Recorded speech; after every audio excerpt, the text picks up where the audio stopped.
But Havlicek steals it. Havlicek stole the ball. Down goes Frazier. Down goes Frazier. Down goes Frazier.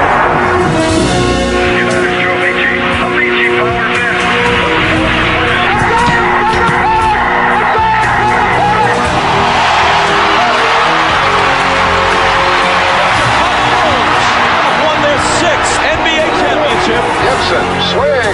This is gonna be a home run. Unbelievable! I don't believe what I just saw.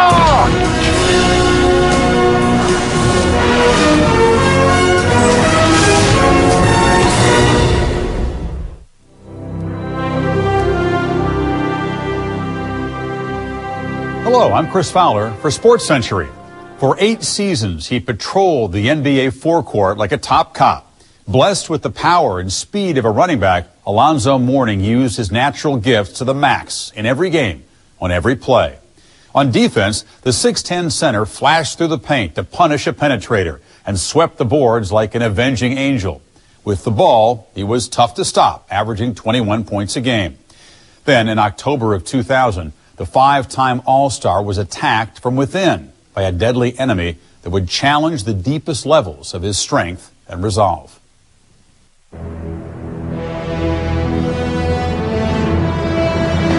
Zoe was a beast, an absolute beast. And I say that in a very complimentary way.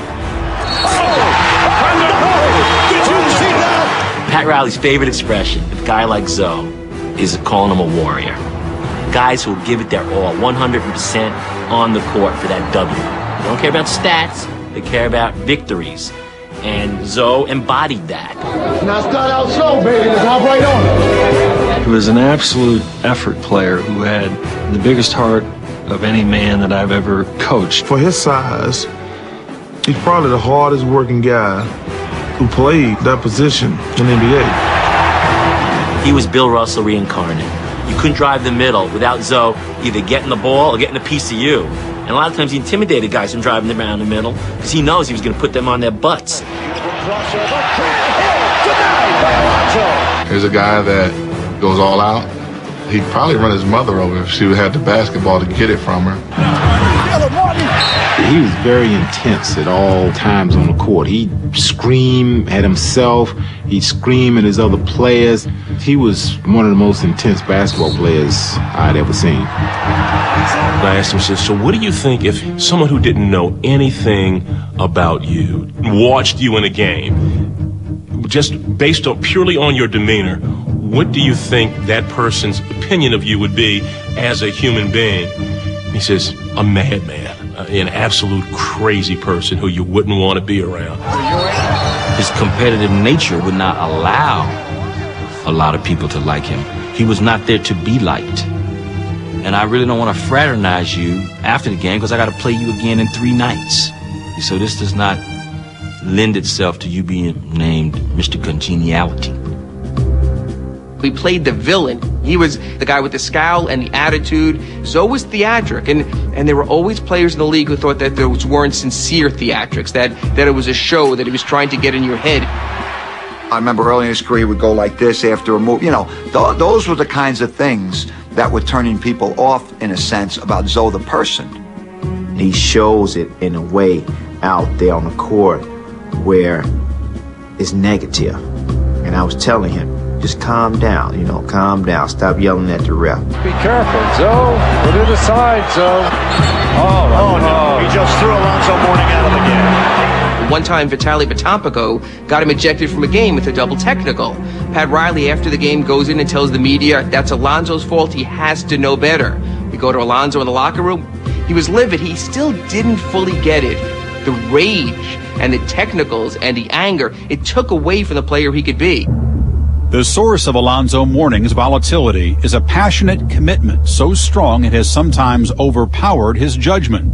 Off the court, he stored that passion behind a scowl that the public perceived as arrogance. A lot of people will walk up to Alonzo and say, "Can I take a picture with you?" And Alonzo always said no.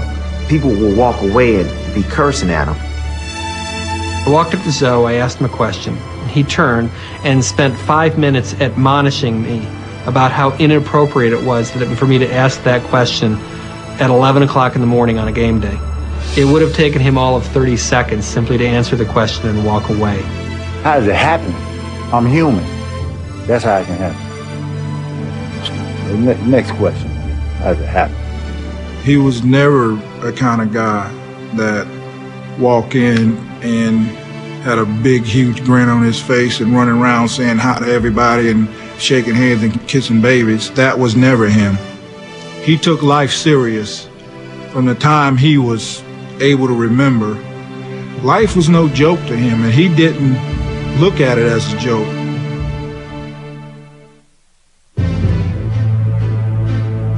There was a very frustrating part of the season where Zoe and I were clashing. Zoe said to me, "I want to talk to you after practice." Fine. And we spent 2 hours talking. And he had to tell me about who he was, where he came from, what he was like. He said, "Man, I'm not proud of some of the things I did when I was a young man, how he was brought up and how he had gotten to this point in his life." Born on February 8, 1970, Mourning was the only son of Alonzo Sr., a machinist in the shipyards of Portsmouth, Virginia. His mother, Julia, was a devout Jehovah's Witness. Tumultuous best described his parents' relationship. A lot of times you just rebel to respond to any type of those circumstances. And that's what I did. There was a lot of rebellion there. And he had problems from me, and then there was counseling and therapy and all of that stuff. His parents decided to divorce, and they asked him who he wanted to live with. And rather than make a choice and hurt one's feelings, he said he didn't want to live with either one of them. And my gut was that I didn't want to be a part of any of that. Man, I love my family dearly, and so I stayed in the foster care system for a while. When Alonzo was 11, he became a ward of the state of Virginia and lived in a group home with a dozen other children, some emotionally disturbed. A year later, Mourning's prospects brightened when Fanny and Bud Threet accepted him into their family. When I came in the house and I saw Alonzo with my mom, she was holding him in her arms, and she was caressing him and making him feel comfortable and at ease. One thing I liked about him, he just loved me. I don't know how in the world he loved me so. I just looked at it as a new start, a new beginning for me. And from then on, I think my life just took off from there in a positive way. Mourning, who was 6 feet in the 7th grade, focused on basketball. At Indian River High School, he led the team to 51 straight victories, including a state championship as a junior in 1987. As a senior, he averaged 25 points, 15 rebounds, and 12 block shots. I remember walking away thinking, well, geez, he's way better than any center we have on the Kings right now. Despite a barrage of college scholarship offers, Mourning was predisposed towards Georgetown, where the basketball program seemed ideally suited to his needs. I knew that he was a kid that definitely was in search of the identity of the other part of his life. There were so many things we were talking about, and a lot of times it wasn't even about basketball. We were talking about life. As a freshman, Mourning's emergence as the nation's top shot blocker helped Georgetown win the Big East regular season and tournament titles. By emulating Coach John Thompson's hard-nosed manner, the 6'10 center came to symbolize a mindset that often beset the competition. It was known as Hoya paranoia. John Thompson somehow instilled this chip right on these guys' massive shoulders, this angry chip. It's us against the world chip. Everything John Thompson wanted him to do, he did to the fullest. I don't want you talking to anybody. Everything we do is intimidating. Alonzo had it down, dog. But even while he followed Thompson's strict code of conduct, Mourning befriended a self-professed Hoyas fanatic named Rayful Edmond. It was a connection that would draw negative attention. All of a sudden, the federal authorities were closing in on Edmond. And Alonzo kept popping up on tapes or photographs. Now he was being labeled an associate of one of the biggest drug kingpins in Washington, D.C. It was guilt by association. I never did anything wrong. I was never involved in any type of unlawful things. But the damage had already been done, and I had to testify. And by me testifying, obviously, I'm petrified. He was like, man, I could go to jail. To protect Mourning, Thompson headed straight to the source.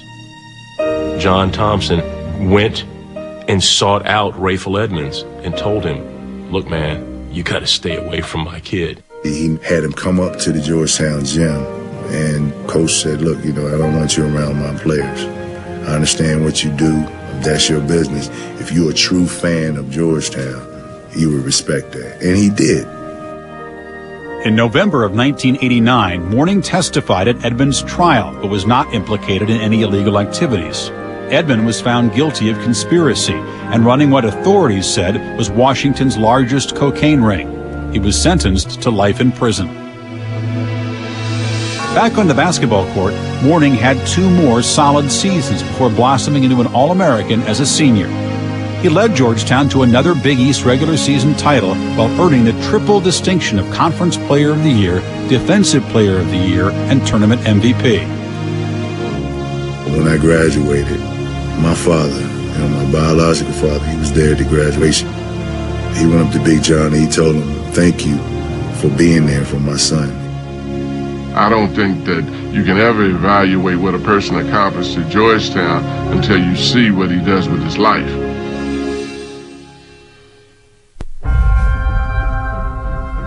With the second pick in the 1992 NBA draft,